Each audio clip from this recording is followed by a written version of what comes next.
আসসালামু আলাইকুম। আবারও চলে এলাম ভিন্ন স্বাদের নতুন একটি রেসিপি নিয়ে।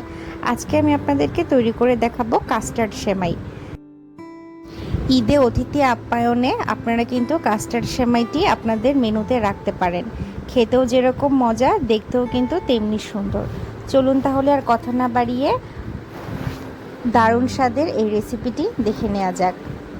ভিডিওটি ভালো লেগে থাকলে আমার চ্যানেলটি প্লিজ সাবস্ক্রাইব করবেন।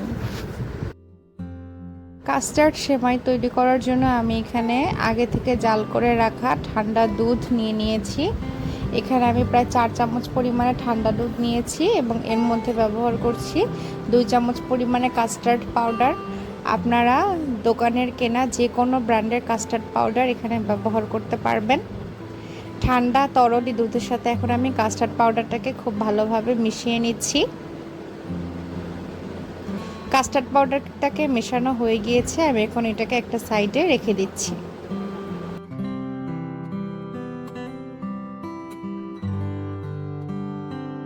চুলায় আমি একটি হাঁড়ি বসিয়ে দিয়েছি এবং এই হাঁড়িতে আমি প্রায় 1 লিটার পরিমাণে দুধ ঢেলে নিয়েছি।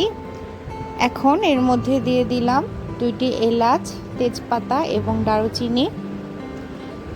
সেমাইতে সুঘ্রাণ আসার জন্য আমি গরম মশলাগুলো এখানে ব্যবহার করেছি। এবারে এর মধ্যে দিয়ে দিচ্ছি নারকেল কোড়ানো। এবারে দিয়ে দিলাম 1/2 চামচ থেকে কিছুটা কম পরিমাণে লবণ। মিষ্টি যে কোনো খাবারে লবণ দিলে কিন্তু খাবারের স্বাদটা ভালো আসে। চুলার আঁচটাকে মিডিয়ামে রেখে এখন আমি সবগুলো উপকরণ দুধের সাথে নেড়ে নিব। দুধটাকে এখন জাল করে ঘন করে নিতে হবে। অপেক্ষা করব বলক আসার আগ পর্যন্ত। মিডিয়াম আঁচে 5 থেকে 7 মিনিট জাল করে নিলেই দেখবেন বলক চলে এসেছে। দুধে বলক প্রায় চলে এসেছে, 5-7 মিনিট সময় হয়ে গিয়েছিল। দুধ এখন অনেকটাই ঘন হয়ে এসেছে। আমি এখন এই ঘন দুধের মধ্যে কাস্টার্ড পাউডারটি ঢেলে দিব। কাস্টার্ড পাউডার ব্যবহার করার সময় চুলার আঁচ মিডিয়াম থেকে কমিয়ে একদম লোতে করে দিতে হবে, তা না হলে কাস্টার্ড পাউডারটি দলা পেকে যাওয়ার সম্ভাবনা থাকবে। কাস্টার্ড পাউডারটি আপনারা অবশ্যই ঠান্ডা দুধ দিয়ে গোলাবেন এবং কাস্টার্ড পাউডারটা ব্যবহার করার সময় চুলার আঁচ এভাবে কমিয়ে নেবেন, তাহলেই আপনারা কাস্টার্ড পাউডার দিয়ে একদম পারফেক্ট যে কোনো ডেজার্ট তৈরি করতে পারবেন। এবারে মিডিয়াম আঁচে আমি এটাকে প্রায় 5 মিনিটের মতো রান্না করে নিব। কাস্টার্ড দেওয়া দুধটাকে জাস্ট একটু ঘন করে নিতে হবে।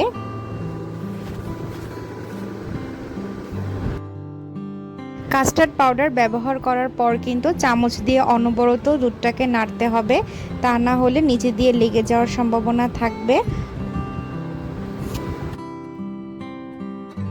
অনবরত 5 মিনিট ধরে নেড়ে নেওয়ার পর এখন আগের থেকে অনেকটাই মিশ্রণটা ঘন হয়ে এসেছে এবং আমি এখন এই মিশ্রণের মধ্যে সেমাই দিয়ে দিচ্ছি। এখানে আমি 1 কাপ পরিমাণে সেমাই ব্যবহার করেছি। সেমাইটা দিয়ে আরও 5 মিনিট মতো মিডিয়াম আঁচে নাড়াচাড়া করে রান্না করে নিব। 5 মিনিট হয়ে গিয়েছে এবং আমার সেমাইটাও কিন্তু খুব পারফেক্টলি রান্না হয়ে গিয়েছে। আমি এখন এটাকে চুলা থেকে নামিয়ে একটি বাটিতে ঢেলে সার্ভ করছি। কাস্টার্ড পাউডার দিয়ে কিন্তু খুব সহজেই ঝামেলা ছাড়া সেমাই তৈরি করে নেওয়া যায় এবং এই সেমাইয়ের স্বাদটাও কিন্তু খুব ভিন্ন হয়। আপনারা যদি ঈদে একটু ভিন্ন স্বাদের সেমাই ট্রাই করতে চান, অবশ্যই কাস্টার্ড পাউডার দিয়ে আমার রেসিপি ফলো করে সেমাই রান্না করে খাবেন এবং অবশ্যই আমাকে কমেন্ট করে জানাতে ভুলবেন না কেমন হয়েছে।